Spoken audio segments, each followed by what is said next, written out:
तो दोस्तों स्वागत है आपका एक और मजेदार पॉडकास्ट में। आज का पॉडकास्ट होने वाला है बहुत ही अलग, बहुत ही बेहतरीन, क्योंकि आज हमारे साथ है डॉक्टर पलक सुखवानी जी। मैं इनके बारे में थोड़ा बता दूं। दोस्तों हमने इंडियन ऑकल्ट साइंस, एस्ट्रोलॉजी, वैदिक साइंस के बारे में बहुत सारे पॉडकास्ट करे हैं, आपको बहुत सारी नॉलेज दी है। बट इंडिया के बाहर वेस्टर्न ऑकल्ट कैसा होता है, वहाँ कैसी प्रैक्टिसेस होती हैं, और आपने हमारी पॉडकास्ट में कुछ ऐसे इटालियन स्विच वर्ड्स सुने हैं जैसे कॉन्वलेक्सा, प्रोसोपियारे। तो हमने वो वर्ड्स तो सुन लिए बट उसके पीछे की साइंस नहीं जानी, वो कैसे काम करते हैं, उन्हें आप कैसे सही तरीके से बोल सकते हैं और किन लोगों के साथ वो काम करते हैं। तो उसके लिए मैम को हमने इनवाइट करा है, इनकी एक्सपर्टीज़ है इसमें। और 2018 से ये अपने सोशल मीडिया से ये सारे टर्म्स लोगों को सजेस्ट करते आए हैं। तो इनके पास बहुत ज़्यादा डीप नॉलेज है ऐसे स्विच वर्ड्स की, और एक्चुअली वो इटालियन है भी नहीं है, ऐसा हमें मैम ने बताया। तो आज उनके बारे में भी जानेंगे और थोड़ी सी बातें करेंगे डीमंस के बारे में, डायमंड्स के बारे में, ये कैसे काम करते हैं। तो आज बहुत तगड़ा मज़ा आने वाला है, तो इस पॉडकास्ट को एंड तक देखना। तो सबसे पहले welcome ma'am. Thank you so much, आप हमारे लिए टाइम निकाल कर यहाँ पर आए। एंड शुरू करते हैं मैम स्विच वर्ड से। आजकल बहुत ट्रेंड में है हमारे पॉडकास्ट से। कॉन्वलेक्सा नाम का एक टर्म बहुत ज़्यादा ट्रेंड में आया, हर कोई कॉन्वलेक्सा चैंट कर रहा है। तो ज़रा इसके पीछे की साइंस बताओ, ये कहाँ से ये टर्म्स आते हैं और कैसे ये काम करते हैं। सो बेसिकली मैं अपनी जर्नी बताना चाहती हूँ कि ये जो जर्नी शुरू हुई थी वो 2018 में हुई थी। So there was this phase in my life जहाँ पे मेरी एक स्पाइन की मेजर सर्जरी हुई।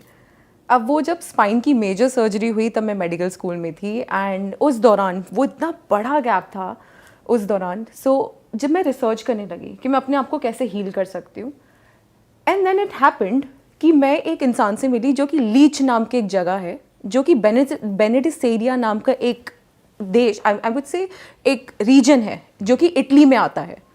वहाँ सिसिलियन बोली जाती है, इटालियन जो है वो मॉडिफाइड वर्जन में बोली जाती है, and the other languages they use, बहुत सारी लैंग्वेजेस वो यूज़ करते हैं। And I happen to meet him, and वो सारा ऑनलाइन था उस टाइम पे। सो बातों बातों में कहते हैं ना कि जब आप अपने आप को हील कर रहे होते हो तो you come across such people and you ask them कि मेरे साथ ये हो चुका है, like how can I heal myself. And that is how these concept of folk shires they came to me. Folk shire क्या होते हैं? फोक शायर बेसिकली अगर आप उस देश की बात करते हैं तो जिस तरीके से हमारे यहाँ पूजा पाठ होती है, वहाँ what they do is they do blessings ritual. Blessings यानी किसी को ब्लेस करने के रिचुअल्स, ताकि वो हील हो जाए अपनी लाइफ में। एंड जब वो ब्लेसिंग रिचुअल्स कर रहे होते हैं तब एक स्पेसिफिक चैंट्स बोले जाते हैं, और जो चैंट्स बोले जाते हैं उन्हें फोक शायर्स कहा गया है। ये इटालियन स्विच वर्ड्स ही होते हैं जिन्हें फोक शायर्स कहा जाता है। No, they are not properly Italian, वो मॉडिफाइड फॉर्म ऑफ इटालियन है। ऑलराइट। एंड वो सिर्फ एक लीच, रिवेना, पोर्सियानो, वो जो लोअर जो इटली के जो रीजन से वहाँ के ही इटालियन वर्ड्स में बोले गए। तो हम ये कह सकते हैं कि वो ओरिजिनेट वहाँ से हुए हैं, जहाँ की आप बात कर रहे हो। एग्जैक्टली। तो अगर आप कभी भी उसके बारे में रिसर्च भी करेंगे तो वो प्रॉपर इटालियन आपको नहीं लगेंगे, like they don't have any meaning. But वो लोग अपने कल्चर के हिसाब से वहाँ ब्लेसिंग रिचुअल्स के तौर पे ये वर्ड्स यूज़ करते हैं, ताकि जो उनकी कम्युनिटी है, जो उनके लोग हैं, उनको वो हील कर पाए। तो वहाँ पे पैसे के लिए ही यूज होता है कॉन्वलेक्सा वर्ड? नहीं, बहुत सारी चीज़ों के लिए यूज़ होता है। से फॉर एग्जाम्पल कोई इंसान है, वो लंबे अरसे से बीमार है, सो वो क्या करते हैं, उस पोप को घर पे बुलाते हैं और वो उनके ऊपर ब्लेसिंग रिचुअल करता है। और जब वो ब्लेसिंग रिचुअल करता है तो व्हाट दे डू इज, एक कटोरा लेते हैं और उसके अंदर वो उनके होली लीव्स होते हैं, वो उस कटोरे के अंदर डाल के वो पानी लेके सामने वाले इंसान पे छिड़कते हैं।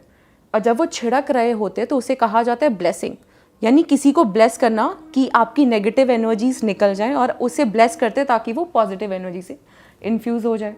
और जब वो ब्लेस कर रहे होते तब इन चैंट्स का उपयोग हुआ था उस टाइम पे। अच्छा, सो ओवरऑल ब्लेसिंग्स के लिए इसको हम यूज करते हैं, नॉट अ पर्टिकुलर रीजन कि पैसों के लिए या हेल्थ के लिए, but overall benefit. There are different chants जो कि डिफरेंट पर्पसेस के लिए। जैसे एक बहुत अच्छा चैंट है, अगर आप कभी भी मनी इश्यूज से जा रहे हैं या कभी अबंडेंस नहीं है, बहुत लंबे समय से दरिद्रता बहुत है, आप कितना ही कोशिश करें तो रिजल्ट्स नहीं मिलती हैं, तो फुमेक्टम।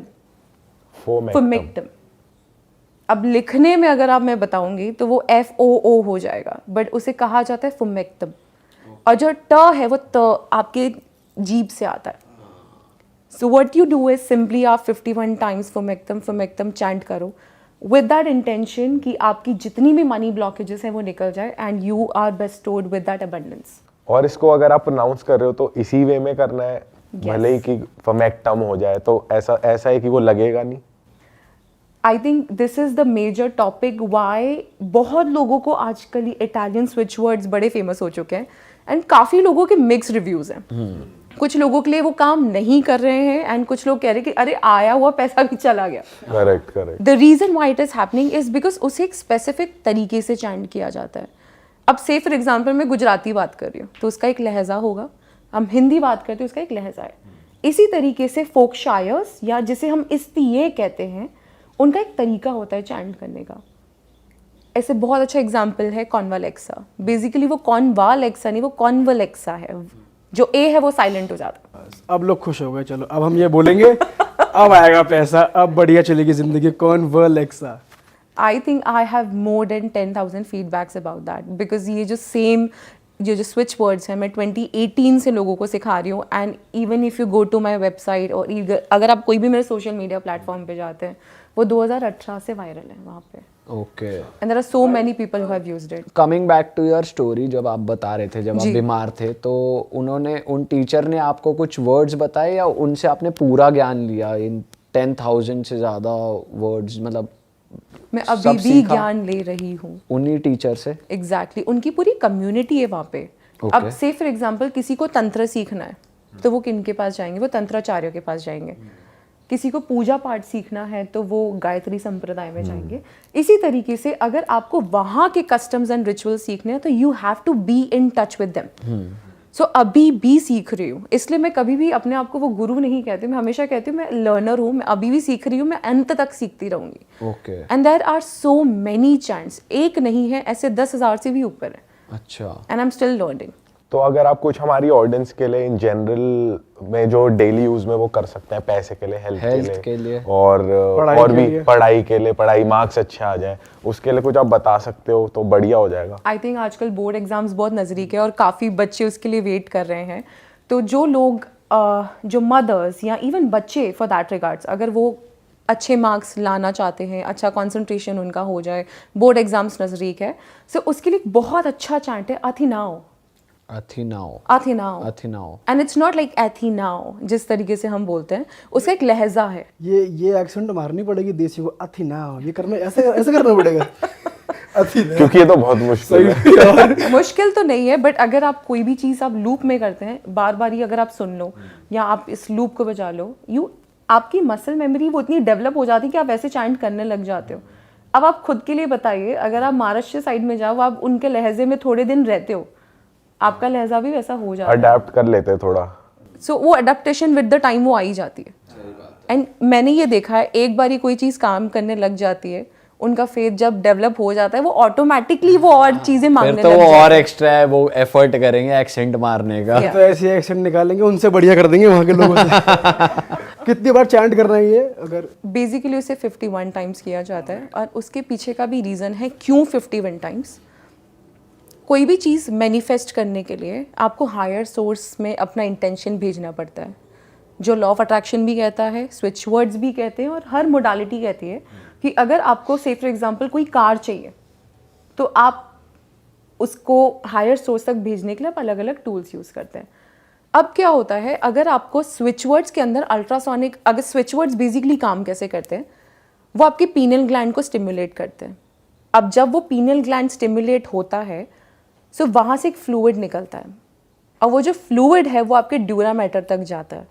अब वो एक पार्ट है ब्रेन का बेसिकली, और जब वो फ्लूइड ड्यूरा मैटर तक जाता है वहाँ का क्राउन चक्र जो है वो ओपन हो जाता है। तो जब क्राउन चक्र हो जाता है ओपन, तब जो भी इंटेंशन हम सोचते हैं वो सीधा हायर सोर्स तक जाता है। तो द रीज़न वाई ये फोकशायर्स काम कर रहे हैं बिकॉज इनके अंदर वो अल्ट्रासोनिक वेव्स, जब वो चैंट किया जाता है तो वो अल्ट्रासोनिक वेव निकलती हैं जो सीधा क्राउन चक्र से सीधा यूनिवर्स यानी हायर सोर्स तक जाती हैं। तो आपने जो ये वर्ड बताया, इससे बंदा पास हो जाएगा, अच्छे मार्क्स से पास होगा, क्या होगा? Again that depends on the intention. जब वो अथेनाओ चैंट कर रहा है, ही हैज़ टू और she has to put that intention. कि मैं अच्छे मार्क्स सिक्योर करने के लिए कर रहा हूँ, कि मैं केवल सिर्फ पास होने के लिए कर रहा हूँ. सो वो इंटेंशन, वो संकल्प बहुत इंपॉर्टेंट है. Got it. So whenever a person is chanting, उसे वो संकल्प रखना पड़ेगा. एंड देन वो 51 टाइम्स चैंट करते हैं. अब 51 टाइम्स जब आप चैंट करते हो तो लगभग 3 मिनट लगते हैं. और कोई भी संकल्प को हायर सोर्स तक जाने के लिए एटलीस्ट 2 मिनट लगते हैं. 2 मिनट्स चाहिए क्राउन चक्रों को ओपन होते हुए. ये पूरे प्रोसेस जो मैंने आपको बताया, वो पूरे प्रोसेस में 2 मिनट लगते हैं. ड्यूरा मैटर रिलीज हुआ, क्राउन ओपन हुआ, हायर सोर्स से आप कनेक्ट हुए. तो इस पूरे प्रोसेस को 2 मिनट्स लगते हैं. और आप जब ये सेम फोक्शाय 51 टाइम्स चैंट करते हो तो करीबन 3.5 मिनट हो जाते हैं. So when you do this, when you exceed 2 minutes, automatically जब आपका चैनल ओपन हो जाता है, so that is how you start manifesting. Got it. Okay, और बात करते हैं और टैलेंट स्विच वर्ड्स. जैसे तो पढ़ाई के लिए हो गया, तो हेल्थ के लिए कौन सा? सो हेल्थ के लिए बहुत सारे हैं, बट अगर कोई इंसान को एकदम से पेन हो रहा है एंड वो अनबेरेबल है, वो इंसान कंट्रोल भी नहीं कर पा रहा है, so that is one beautiful folk shire जो मैं आपको बताना चाहूँगी. लुत्सपेरिया. लुत्सपेरिया. लुत्सपेरिया. लुत्सपेरिया. या सो जब आपको बहुत ज़्यादा अति पेन हो रहा है, आपको simply you just have to close your eyes. जहाँ पेन हो रहा है आपको वहाँ फोकस करना है. And you just have to start chanting लुत्स. नेक में, घुटने में, कहीं भी होगा, कहीं पे भी, हर जगह वर्क करेगा, कहीं पे भी. एंड दैट्स वन मोर जो कि I think I have got so many feedbacks about this. It's Athena pain be gone. Athena pain be gone. ये भी पेन के लिए? ये भी पेन के लिए. हाँ, मैं ये कह रहा था कि ये भी हमें 51 टाइम्स बोलना है. और कितने टाइम में इसका सर दिख जाएगा एक बंदे को कि जैसे एकदम से मुझे अभी पेन हो रहा है, तो क्या वो 1-2 मिनट बाद ठीक हो जाएगा? आप मतलब कितना टाइम लगता है? It usually starts working right away. अच्छा जी, ये तो सही चीज़ है यार. कहते हैं ना, वो एक वर्ड सुना है, मेलेडी खाओ खुद जान जाओ. हाँ. वो वही सिस्टम है. So whenever someone comes up to me, वो मुझे कहते कि अरे ये काम करेगा, तो मैं उन्हें सिर्फ एक सिंपल सी कहती हूँ, अब देखो फेथ है. कहते हैं ना, मानो तो भगवान है, नहीं मानो तो पत्थर. सेम इसमें है, करने में तो कोई बुराई है नहीं. आप एक बार करके तो देखो, जब उसके रिजल्ट्स आएंगे ऑटोमेटिकली वो फेथ डेवलप होता जाएगा. And this is like one of the miracle chants. I think मैंने 2019 में ही शेयर किया था, तब से लेके अभी तक. और कुछ उसके लिए भी है, रिलेशनशिप के लिए, कि गर्लफ्रेंड नहीं है तो गर्लफ्रेंड आ जाए, रिलेशनशिप चल रहा है तो खराब चल रहा है तो अच्छा हो जाए, ऐसा है कुछ? मेरे पास कोई दही वाले उपाय नहीं. यार आप तो हमारे पॉडकास्ट पे हमको ही आके हमारे सही है यार, आप तो हमें ही रोस्ट कर रहे हो. सो बेसिकली अगर कोई आपके लाइफ में आ नहीं रहा है, कोई पार्टनर नहीं है, सो इसके लिए 2 वर्ड का एक फोक्शाय है, सुपीरियर पेरियोलिसिस. सुपीरियर पेरियोलिसिस. अब जिस तरीके से मैंने बोला है, अगर आप इटालियन एक्सेंट देखेंगे एग्जैक्टली सेम मिलेगी आपको. ओके, तो ऐसे ही बोलना पड़ेगा. कोशिश करनी पड़ेगी ऐसे ही बोलने की. अगर आप कोई भी चीज सुनेंगे लूप पे तो हो जाएगा. कितनी देर में आ जाएगी बंदी? कैब पकड़ के बंदी. जैसे आपने फर्स्ट चैंट करा, उसने कैब बुक करी. मतलब ऐसा हो सकता है कि भाई इंस्टा पे मुझे खुद ही मैसेज आ जाए, किसी को भी कोई करे कि भाई अपने आप ही आ रही है गर्लफ्रेंड. अगर मेलेडी खाओ खुद जान जाओ. अच्छा, तो ये बेसिकली गर्लफ्रेंड्स भी करते हैं, लड़कियां भी कर सकती हैं for male partner and likewise. मैं ये बोलूंगी पार्टनर्स के लिए. अब इंटेंशन आप पे है कि आप क्या चाहते हैं. कोई ऐसे कैजुअल चाहता है तो वो उस इंटेंशन से बोलेगा, तो कैजुअल के लिए पार्टनर मिल जाएगा. मेलेडी खाओ खुद जान जाओ. सही है. और ये उस वे में भी काम करता है कि जैसे रिलेशनशिप की ही बात हो रही है, तो जैसे घर वालों के साथ रिलेशनशिप अच्छे नहीं चल रहे, मॉम डैड पेरेंट्स के साथ, Absolutely. उसमें भी काम करता है. एब्सोल्युटली. बेसिकली आपके इमोशंस को कनेक्ट करने के लिए ये फोक्शायर काम करता है. अच्छा मैम, थोड़ी सी वेस्टर्न ऑकल्ट की बात करते हैं. जैसे इंडिया में अगर हम नॉर्मली अपनी कुंडली दिखाने जाते हैं तो एस्ट्रोलॉजर्स आपसे date of birth, place of birth और टाइम ऑफ बर्थ 3 चीज़ें मांग के आपका चार्ट बनाते हैं. वहाँ पे कैसा होता है? वहाँ पे बेसिकली 2 चीज़ें बहुत ज़्यादा लोग मानते हैं. चैनलिंग. चैनलिंग क्या होती है? चैनलिंग बेसिकली वो कोई हायर सोर्स को अपने थ्रू चैनल करते हैं, यानी उनके द्वारा आंसर्स लेते हैं. ओके. एंड दूसरा divination. They practice lot of divination. Tarot cards के बारे में आपने सुना होगा, रून्स के बारे में आपने सुना होगा. उनके उसके बारे में नहीं सुना. जो रून्स क्या होता है? रून्स बेसिकली वो सिंबल्स होते हैं जिनका एक अपना मतलब होता है. ठीक है. एंड वो लेटर्स हैं जो कहा जाता है कि सबसे पहली कोई भाषा आई होगी उनके हिसाब से, वेस्टर्न अकल्ट के हिसाब से जो सबसे पहली लैंग्वेज या अल्फ़ाबेट आया होगा तो वो रून्स थे। अच्छा। एंड हर एक रून का, हर एक अल्फ़ाबेट का एक मतलब है। तो आप वो प्रैक्टिस करते हो? हाँ जी। तो क्या होता है, थोड़ा बताओगे उसके हिसाब से? ओके, सो बेसिकली कोई भी आपके पास आता है, कोई भी क्लाइंट आता है एंड वो मेरे पास आके ये कहते हैं कि मेरे नेक्स्ट 3 मंथ्स कैसे होने वाले हैं। सो हम क्या करते हैं, हम स्पेसिफिकली अगर आपको रून्स बनाने हैं तो आपको सबसे पहले स्टोन्स कलेक्ट करने होते हैं, अलग अलग तरीके के स्टोन्स, क्रिस्टल्स कलेक्ट करने होते हैं। और जब आप उन स्टोन्स एंड क्रिस्टल्स को कनेक्ट कर लिए होते हो, उसके एक पर्टिकुलर नंबर होता है, उतने ही आप कलेक्ट करते हो, 24 and 25। And then once you collect them, आप उसके ऊपर एक ब्लेसिंग रिचुअल करते हो। ब्लेसिंग रिचुअल यानी जो भी उन पत्थरों के अंदर नेगेटिव एनर्जी है उन्हें आप रिमूव करते हो और अपनी एनर्जी के साथ कनेक्ट करने के लिए आप उन्हें ब्लेस करते हो।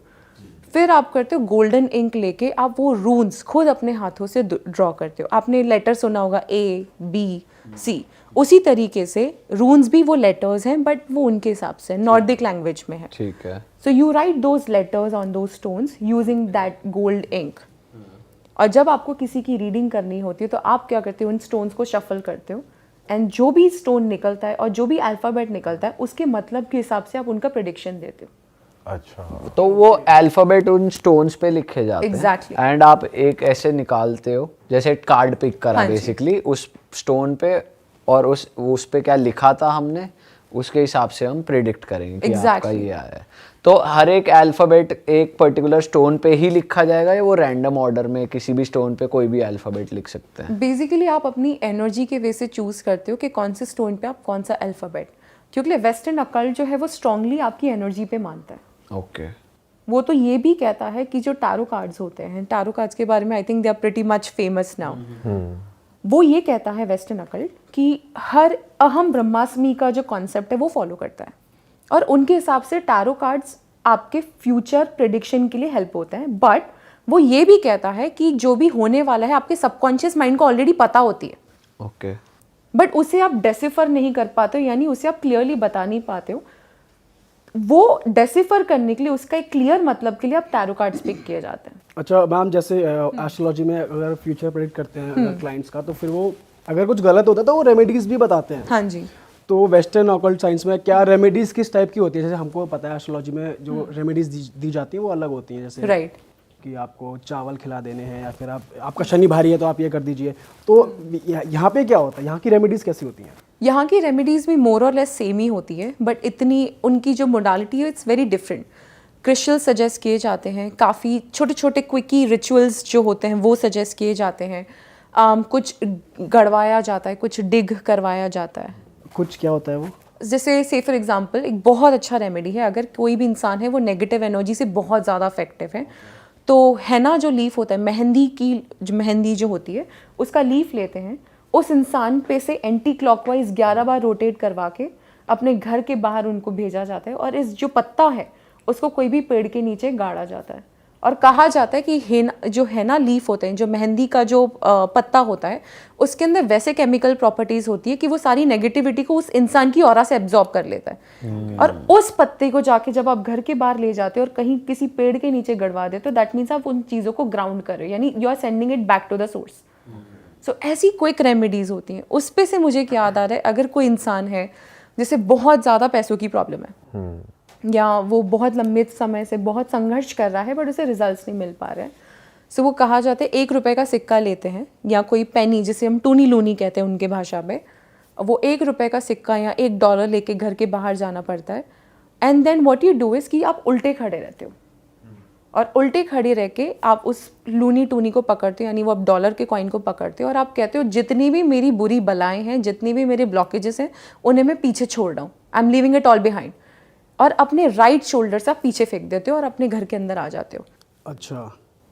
तो दैट मीन्स कि आप अपनी ब्लॉकेजेस को पीछे छोड़ के अपने घर में एंटर हुए and from that day onwards आपकी फाइनेंशियल ग्रोथ चालू हो जाती है। तो उस कॉइन में कुछ चैंट नहीं करना होता, कोई मंत्र या कुछ भी, बस स्ट्रेट अवे? अच्छा। या स्ट्रेट अवे। और अगर वो कॉइन किसी और के पैर में पड़ जाए या किसी के घर के आगे चला जाए तो उसका नुकसान तो नहीं हो जाएगा? नहीं, ऐसा मेरे नॉलेज में ऐसा कभी नहीं हुआ है। अच्छा। क्योंकि वो लोग ज़्यादा सुपरस्टिशंस में बिलीव नहीं करते हैं, उनके लिए लॉजिक बहुत सिंपल है, फंडा बहुत सिंपल है, वो प्योर साइंस में बिलीव करते हैं। अच्छा मैम, जैसे यहाँ पर बहुत सारी पूजाएं भी होती है, तंत्र भी होते हैं, नेगेटिव पॉजिटिव बोथ वेज में। किसी का पॉजिटिव करना है तो फिर वैदिक मंत्रों से चैंटिंग होती है, किसी का बुरा करना है तो उसकी भी अलग प्रैक्टिसेस होती है। वहाँ पे क्या होता है वेस्टर्न ऑकल्ट में, क्या क्या होता है? वैसे देखा जाए तो एनर्जी है। अब जो इंसान अच्छे के लिए यूज़ करता है तो वो वाइट मैजिक बन जाता है, यानी पवित्र, और जो इंसान बुरे के लिए यूज़ होता है तो वो ब्लैक मैजिक बन जाता है। एनर्जी तो सेम ही है, और ये कॉन्सेप्ट वो लोग वहाँ फॉलो करते हैं। अच्छा। एंड उनकी ये ब्यूटी है। द रीज़न वाई ब्यूटी है क्योंकि वो एनर्जी को रॉ फॉर्म की तरह देखते हैं। तो हाँ, ऐसी प्रैक्टिसेस डेफिनेटली होती है जहाँ कुछ लोग ब्लैक मैजिक प्रैक्टिस करते हैं, डार्क आर्ट्स जिसे कहा जाता है, और कुछ लोग उसे किसी के भले के लिए यूज़ करते हैं, जो कि वाइट मैजिक कहा जाता है, जो मैं करती हूँ। सो वही एनर्जीज़ को अगर किसी के हित के लिए या किसी के बेनिफिट के लिए यूज़ किया जाए, सो वो मेरा काम है। तो वहाँ पे होता है एक्चुअली जो आप कह रहे हो कि ब्लैक मैजिक या गलत तरीके से एनर्जी का यूज करना, तो वो कैसे प्रैक्टिस करते हैं वहाँ पे लोग? जैसे यहाँ पे तो हड्डियाँ वगैरह होती हैं या वूडू डॉल वगैरह बनाते हैं, वहाँ पे भी सेम है? वहाँ की टेक्निक्स थोड़ी डिफरेंट है। वहाँ वूडू डॉल्स जैसे कहते हैं, बेसिकली अगर बात निकली वूडू डॉल्स पे, तो वो बेसिकली वो वेस्टर्न मैजिक में भी सेम चीज़ प्रैक्टिस करते हैं। वूडू डॉल एक इंसान के शरीर को रिप्रेजेंट करता है। अगर किसी पे कुछ एनर्जी फेंकनी है या डायरेक्ट करनी है तो इंसान का होना ज़रूरी है, राइट? करेक्ट। ये हर धर्म मानता है या हर रिचुअल सेम ही है। चाहे आप एक हवन भी कर लो तो वहाँ यजमान का होना ज़रूरी है। इन अ सिमिलर वे, इसी तरीके से वहाँ के लोग भी इन्हीं चीज़ों को मानते हैं कि अगर कोई भी रिचुअल करना हो या कोई भी एनर्जी किसी पे कास्ट करनी हो तो उस इंसान का होना ज़रूरी है। पर व्हाट इफ़ वो इंसान खुद नहीं है, तो वो उस इंसान का रेप्लिका बनाते हैं, जिसे वो कहते हैं वूडू डॉल। अब वही वूडू डॉल वहाँ आप किसी के लिए हीलिंग के लिए भी यूज़ कर सकते हो, यानी किसी को बीमार हो गया, कोई इंसान बड़े लंबे अरसे से परेशान है, उसको हील करने के लिए, या तो उसका बिगाड़ने के लिए भी यूज़ होता है। हीलिंग के लिए भी यूज होती है।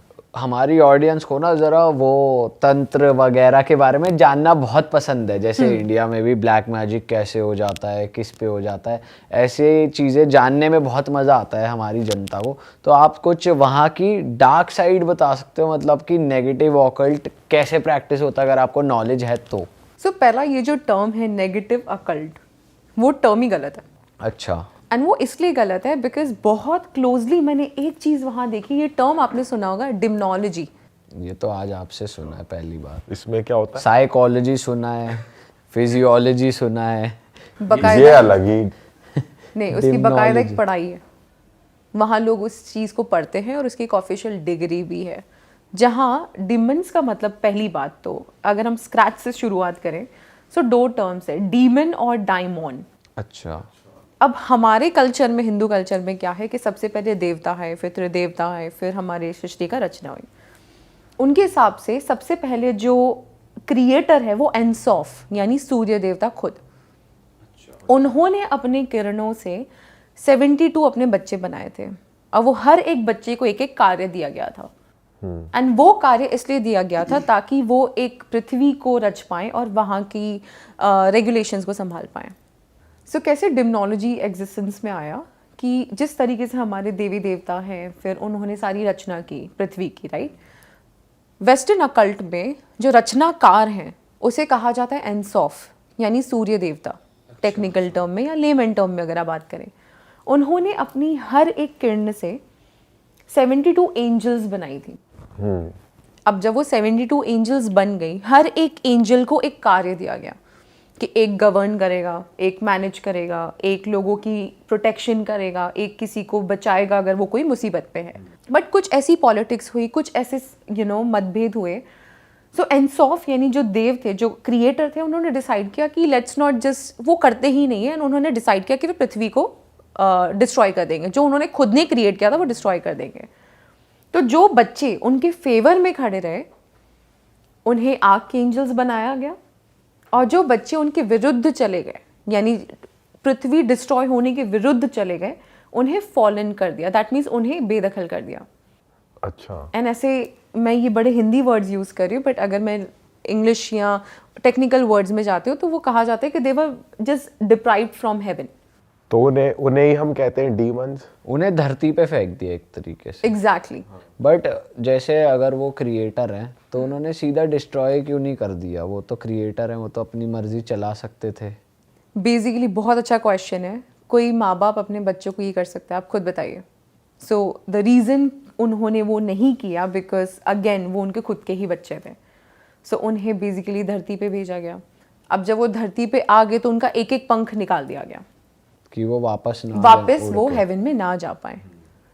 एंड उन लोगों को, यानी वो जितने भी फॉलन आर्कएंजल्स थे, उनको लोग डीमंस के नाम पे जानते हैं आज। दैट मीन्स वो जो इविल हैं। जैसे यहाँ पे असुर हो गए, कह सकते हैं।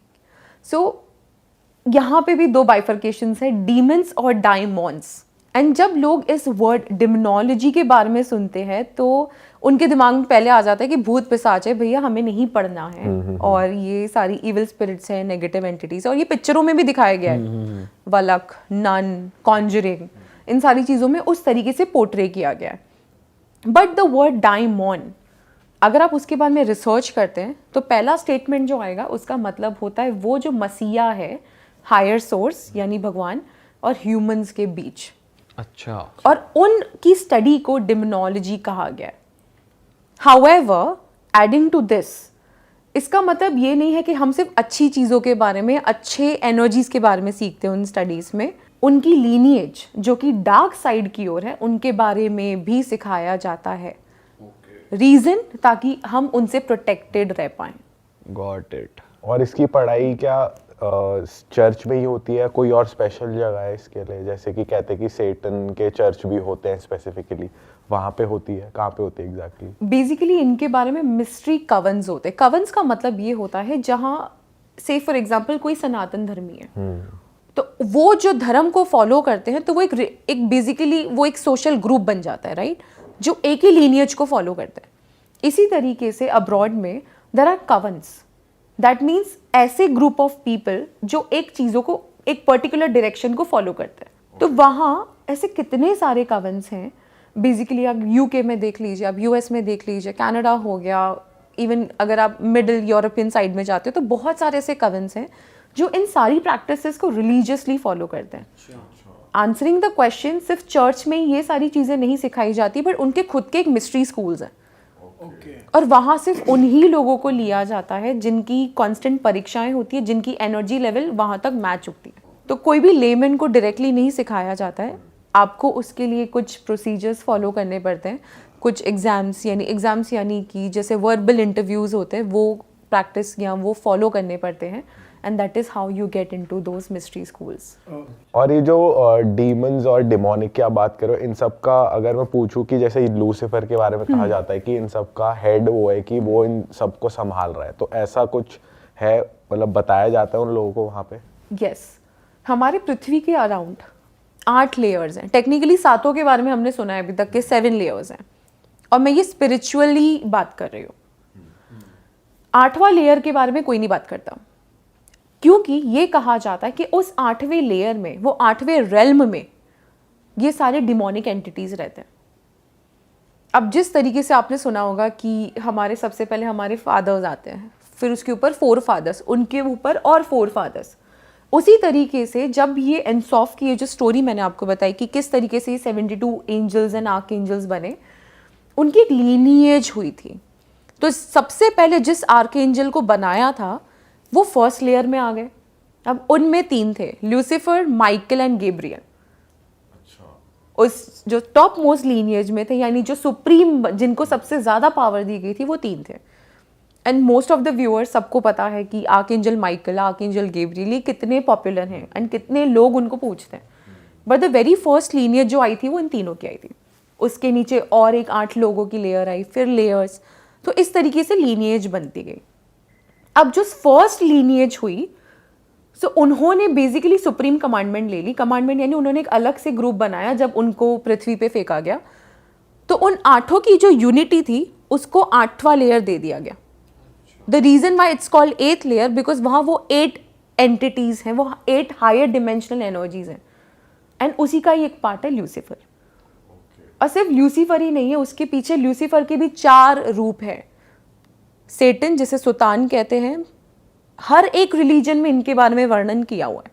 सुतान, बेलियल, बेलिज़बुब और लीवियाथन, यानी एक ल्यूसीफर के भी 4 प्रकार है, 4 रूप हैं, और हर एक की एनर्जी डिफरेंट डिफरेंट है। And if you watch that series जो नेटफ्लिक्स पे है, ल्यूसीफर, आई एम श्योर बहुत लोगों ने देखी होगी, इन चारों का नाम उसमें दिया हुआ है। So the first 8th layer in 8 demons के बारे में दिया, और भी ऑफकोर्स लेयर्स हैं, पर मैं 4 मेजर की बात कर रही हूँ, एंड वो डिमोनिक है। उसके नीचे जितनी भी एनर्जीज हैं वो कंपैरेटिवली वो इविल नहीं है, वो इनफैक्ट ह्यूमंस के फेवर में काम करती हैं। अच्छा मैम, जैसे हमने यहाँ पे सुना है कि ऐसा होता है कि लोग एंटिटीज़ को सिद्ध कर लेते हैं अपने काम निकलवाने के लिए। तो ये जो ऑकल्ट साइंस में जो हम बात कर रहे हैं कि एंटिटीज़ वहाँ पर भी होती हैं, आर्क एंजल्स होती हैं, तो उनको भी सिद्ध कर लेते हैं लोग और उनसे काम करवाने के लिए, ऐसा भी पॉसिबल है, ऐसा होता है? बेसिकली ये जो आप एंटिटीज़ की बात कर रहे हैं, मैं उन्हें हायर डिमेंशनल बीइंग्स कहूँगी इंग्लिश में, या अगर मैं उसे हिंदी में कहूँ तो वो एनर्जीज जिनकी इलेक्ट्रोमैग्नेटिक फोर्स बहुत हाई है, और आप एज अ ह्यूमन उन्हें कभी सिद्ध नहीं कर सकते, ऐसा वो लोग कहते हैं। और वो जो स्टडी डिमनोलॉजी के बारे में मैं बता रही हूँ, वो स्टडी में बेसिकली क्या होता है कि आप कैसे उनके साथ काम कर सकते हो। आप उन्हें सिर्फ चैनल कर सकते हो, प्रॉपर रिचुअल्स के साथ आप उन्हें चैनल करके अपना काम निकलवा सकते हो, बट इन रिटर्न वो कुछ मांगते हैं। ऐसा कहते हैं कि सोल एक मतलब अपनी सोल आप दे देते हो, उसके बदले जो आप काम कराना चाहो वो कर देते हैं, बीट फेमस होना या आपका कोई भी काम निकलवाना जो नहीं रुक रहा, ऐसा है वहाँ पे कॉन्सेप्ट? आई वुड रादर से येस। और यही सारी जो उनकी पढ़ाई है डिमनोलॉजी के बारे में, आप क्या क्या ऑफर कर सकते हो, सिर्फ सोल ही ऑफर नहीं की जाती, बहुत सारे उसके ऑल्टरनेटिव्स हैं। वो सिखाया जाता है कि आप सोल ऑफर के जगह पे आप और क्या चीज़ें उन्हें ऑफर कर सकते हो जिससे वो आपका काम कर लें। क्या क्या कर सकते हैं ऑफर? मेजरली सारा तमस होता है। तमस का मतलब वो तत्व या वो ऑब्जेक्ट या वो पदार्थ जिसमें हीट जनरेट होती है। अब हीट किस में जनरेट होती है? अल्कोहल, आपके सबसे ब्लड में, उस सेकेंड हाईएस्ट किस में होता है? ब्लड में। फिर आता है मांस, यानी जो मीट होता है, एंड स्पेसिफिकली रेड मीट। तो वहाँ के लोग एज एन ऑफरिंग ये सारी चीज़ें ऑफर करते हैं जिसमें तमस ज़्यादा है, हीट ज़्यादा है।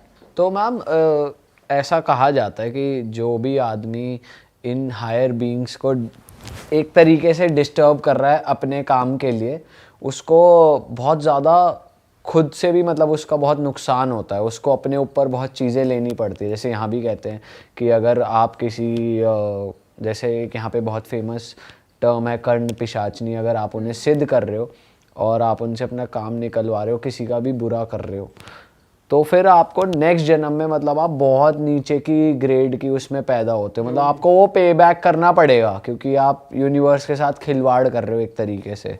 तो क्या वहाँ पे भी ऐसा कुछ कहा गया है कि जो इनको यूज़ करके अपने काम निकलवा रहा है वो उसको पे बैक करना पड़ेगा, उसके साथ कुछ बुरा होगा? वहाँ के लोग कर्मों में बिलीव नहीं करते, वो सिर्फ एनर्जी एक्सचेंज में बिलीव करते हैं। मैं आपको कुछ दे रही हूँ, आप रिटर्न में मुझे कुछ दे रहे हो, हमारा हिसाब यहीं ख़त्म। अच्छा। तो जब आपका हिसाब ख़त्म हो जाता है तो आप कर्मों में फंसते ही नहीं हो, राइट? सो वहाँ के लोग इन चीज़ों में बिलीव नहीं करते हैं, एंड इसी रीज़न के वजह से वो एनर्जी एक्सचेंज में बिलीव करते हैं। एनर्जी एक्सचेंज यानी तू मेरे लिए ये काम कर ले, मैं तेरे को रिटर्न में ये दूंगा, zero. So they don't believe the karma theory there. तो लोग वहाँ पे जैसे डिमोनिक एंटिटी की बात हो रही थी, तो सेटन को और जो भी आपने 3-4 नाम लिए उनको यूज़ करते अपना काम कराने के लिए? कुछ लोग यस, बट मैंने ऐसे भी लोग बहुत क्लोजली देखे हैं जो किसी के भले के लिए इन एंटिटीज़ को यूज़ करते हैं। अच्छा, ऐसा भी होता है, भला भी हो जाता है डिमोनिक एंटिटी से किसी का? अगेन वही हम स्क्वायर वन पे आ गए, डीमन और डायमन। हाँ। बट मैंने ऐसे लोगों को बहुत क्लोजली देखा है जो एग्जैक्टली डीमंस को यूज़ करके भी किसी की हीलिंग। एक बहुत अच्छा एग्जांपल बताना चाहूँगी। मेरी एक फ्रेंड थी एंड वो कैंसर से जा रही थी। अब वो she was also part of a कवन, यानी वो उन लोगों के साथ उठती बैठती थी जो ये सारी प्रैक्टिसेस करते थे।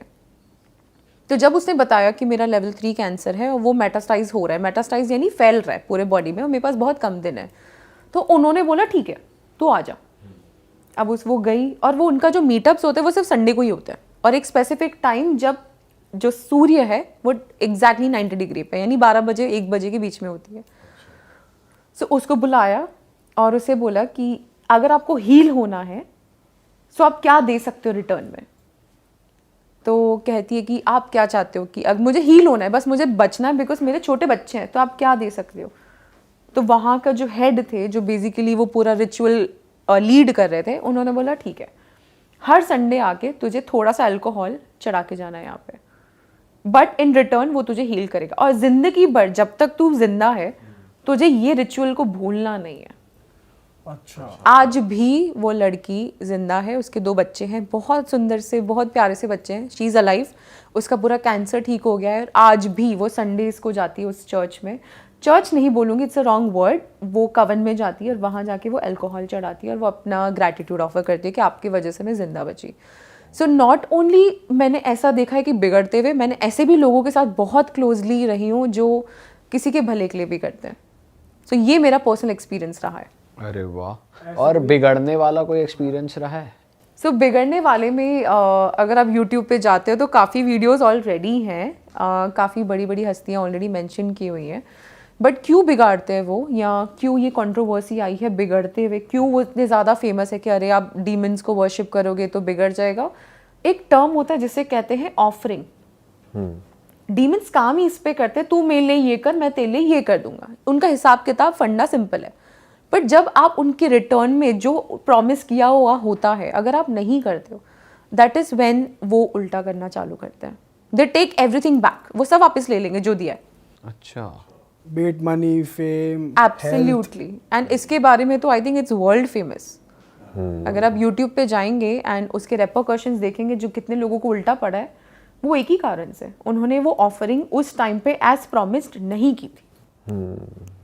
अच्छा मैम, ऐसा भी है कि अगर आप हाईएस्ट ऑफरिंग कर रहे हो, जैसा कि हमने सुना है कि आप अगर सेटन से डील कर रहे हो तो आप अपनी सोल ट्रेड करो तो सबसे ज़्यादा वो फ़ायदेमंद होती है। कि मतलब कभी कभी ऐसा भी हमने थ्योरी सुनी है कि फिर वो इंसान, हमारी पॉडकास्ट में एक बंदे आए थे जिन्होंने रिसर्च करी थी, तो उन्होंने बताया था कि अगर आप सेटन से डील कर रहे हो, आप अपनी सोल उन्हें बेचते हो, मतलब आपने उन्हें अपनी सोल दे दी और वो बंदा कभी आएगा ही नहीं, वो जो आएगा वो क्लोन होगा उसका, मतलब असली बंदा कभी वापस नहीं आएगा। और बहुत सारे सेलिब्रिटीज़ की भी हमने वीडियो देखी है जो कि आई बॉल्स उनकी श्रिंक हो जाती है। जो बाइडन के लिए कहते हैं कि अब जो बाइडन है, कुछ कॉन्फ्रेंसेस दिखाई हैं कि वो नहीं है असली वाला, वो कोई और है। कुछ सेलिब्रिटीज है जो गायब हो गए बहुत टाइम के लिए, पर जब वापस आए तो बहुत ज़्यादा फेम भी मिल रहा है और वो कहाँ थे कुछ पता भी नहीं है। तो मतलब ऐसा कॉन्सेप्ट है सच में सोल ट्रेडिंग का कि अब वो इंसान नहीं है, अब कोई और इंसान है, ऐसा है? अगर मैं इन चीज़ों में कहूँ, मैंने स्टडी की हुई है, मैं कर रही हूँ इसमें, मैं मेटाफिजिकल में पीएचडी लेना चाहती हूँ, एंड आई वुड रादर से वो सोल जो वर्ड है ना वो गलत है। ओके। बेसिकली वो कवन कभी ये नहीं कहता है, एज पर स्टडी, ये जो मैं जितनी भी बातें कर रही हूँ वो एज पर स्टडी है जो मैंने की हुई है, वो सोल नहीं होता है। कहा जाता है हर इंसान जब जन्म और मृत्यु जो एक वो साइकिल है, तो वो अपने डीएनए कैरी फॉरवर्ड करता है, ठीक है। अब वो जब डीएनए कैरी फॉरवर्ड करता है तो सारे डीएनए मिलके एक सोल का एक फ्रेगमेंट बनाते हैं, और जितने जितने जन्म होते हैं, और ये जो मैं सारी बातें कर रही हूँ वो बेसिकली उनकी स्टडी के हिसाब से, it can relate and correlate to lot of things and it can even not vibe, अगर कुछ रिलीजन्स के हिसाब से वो उनको ये थ्योरी नहीं, बट मैं सिर्फ उनकी बात कर रही हूँ जो वहाँ की हुई है। तो वो ये बिलीव करते हैं हर जन्म में जो हमारा सोल फ्रेगमेंट है, सोल जिसे हम चेतना कहते हैं, वो कैरी फॉरवर्ड होता जाता है। तो जब आप किसी डीमन के साथ कुछ पैक्ट बनाते हो, कुछ ऑफरिंग्स के बारे में डिसाइड करते हो कि तू मुझे फेम दे, इन रिटर्न में तुझे मेरी आत्मा दूंगा या मैं अपना सोल दूंगा, तो वो सोल इंसानी सोल की बात नहीं हो रही होती है, वो उस डीएनए की बात हो रही होती है।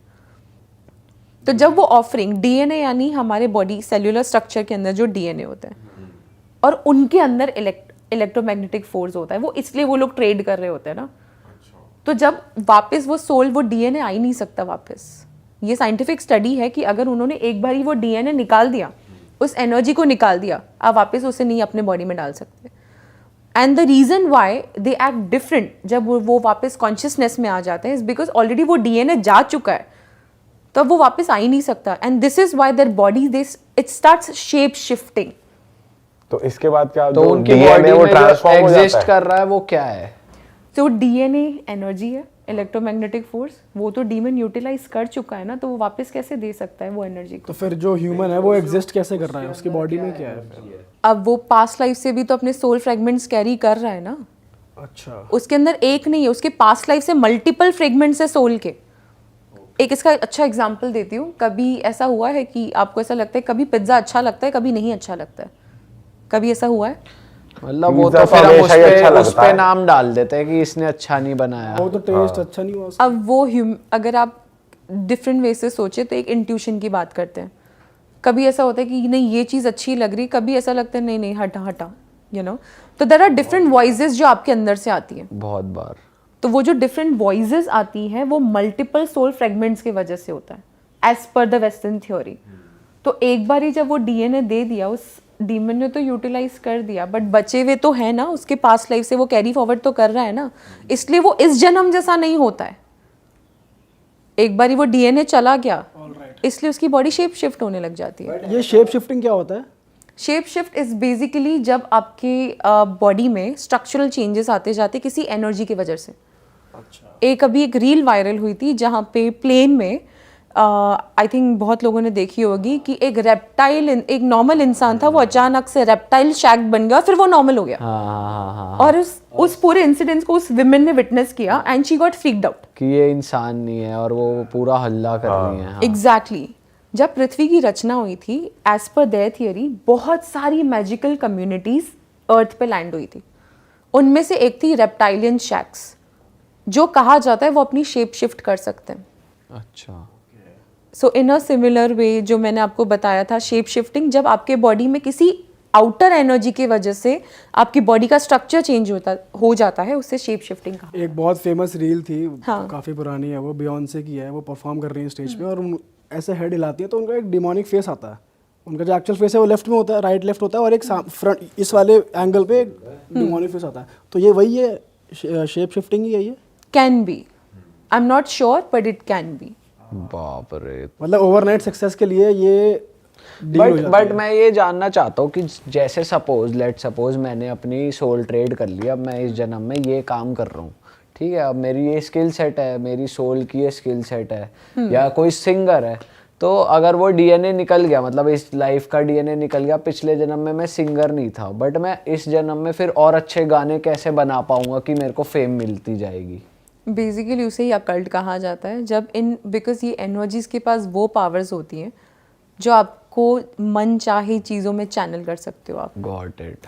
मतलब तुम ना चाहते हुए भी अच्छा ही गाओगे, अच्छे गाने आएंगे, ऑडियंस को पसंद आएंगे, जो अगर तुमने वो कर लिया। आपने एक सुना था, एक यूट्यूब वीडियो अगेन आई थी जहाँ पे वो सबसे पहले नॉर्मल गा के सुनाता है बंदा, फिर वो ल्यूसीफर का एन यानी मंत्र, उन पर्टिकुलर डिमोनिक एंटिटीज को बुलाने के लिए भी मंत्रज होते हैं जिसे एन्स कहा जाता है। ओके। वो गाता है, बकायदा वो गा रहा है, एंड आफ्टर वो गा रहा है उसके बाद उसकी वॉइस चेंज हो जाती है।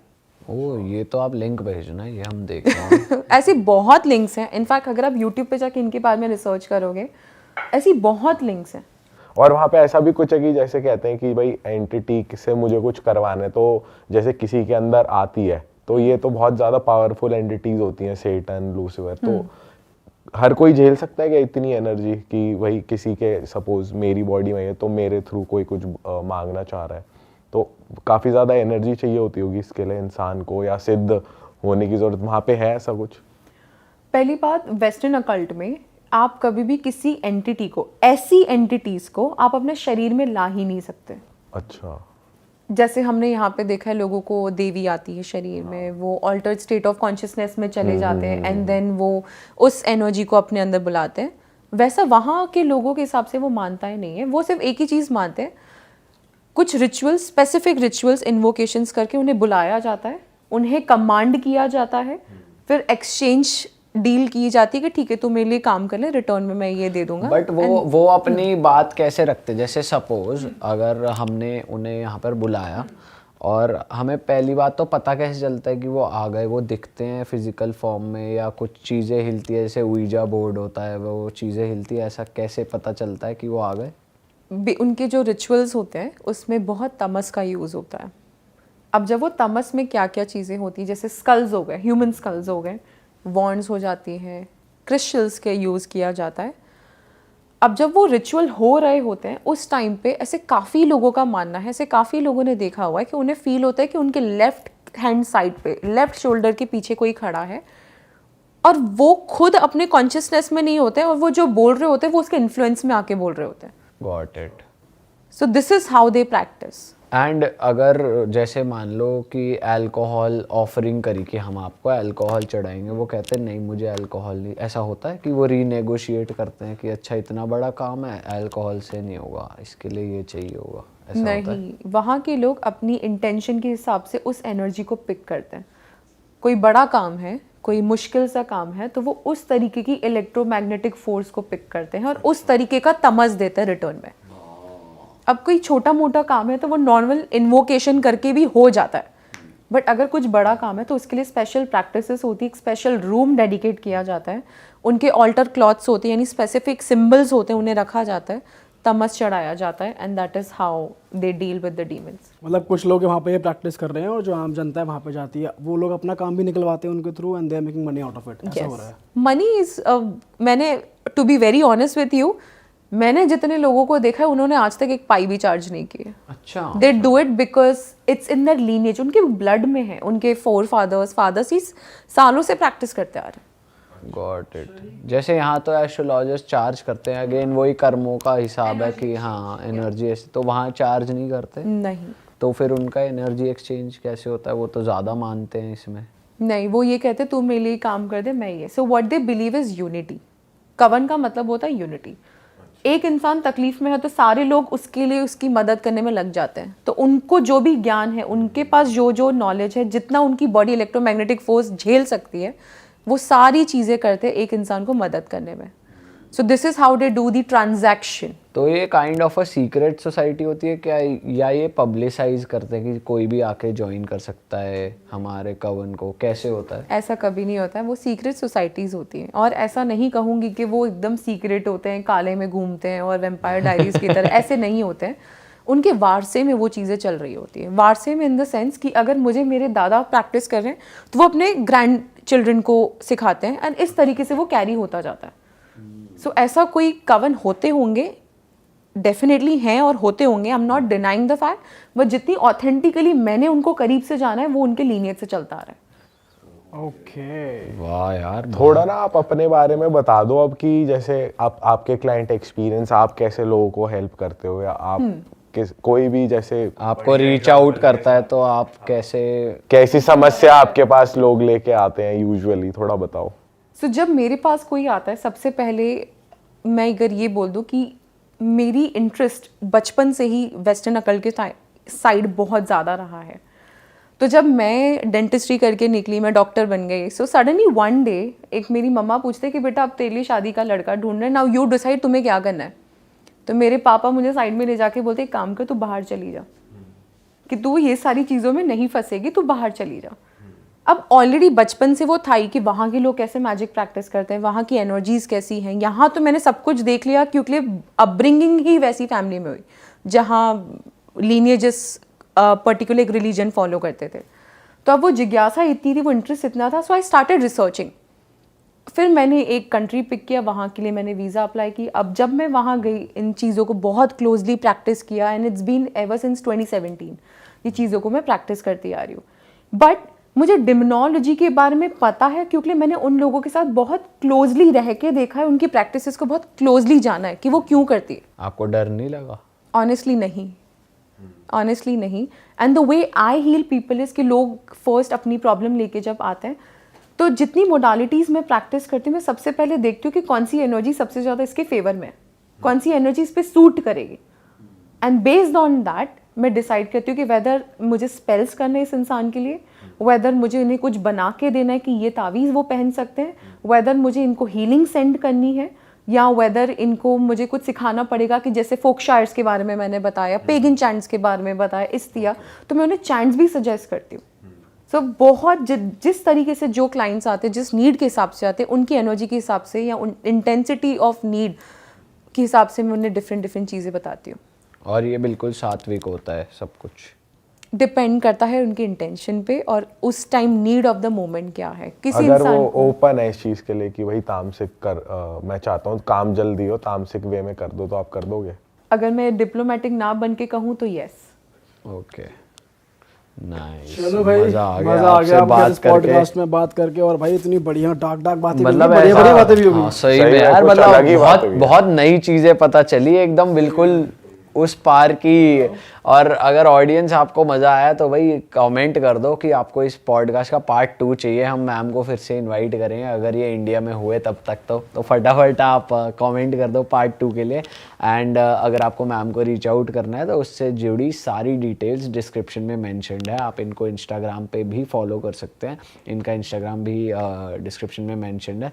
और हम मिलते हैं आपसे नए पॉडकास्ट के साथ। Till then bye bye. And आप हमारी मर्च भी ले सकते हैं realhitstore.com से, जिसका लिंक डिस्क्रिप्शन में है। दीपक जी ने पहना हुआ है बहुत ही बढ़िया डिज़ाइन। एंड हम मिलेंगे आपसे। जाते जाते मैम आप कुछ कहना चाहते हैं ऑडियंस से? Any last words? डीमंस को कभी गलत वे से ना रहे और हमेशा अपना इंटेंशन सही रखें। Everything will be in the favour. वाह भाई वाह, क्या बात। ऑसम बिल्कुल। ऑसम। चलो जी, okay, bye bye. Bye bye, take care. जय श्री राम। जय श्री राम।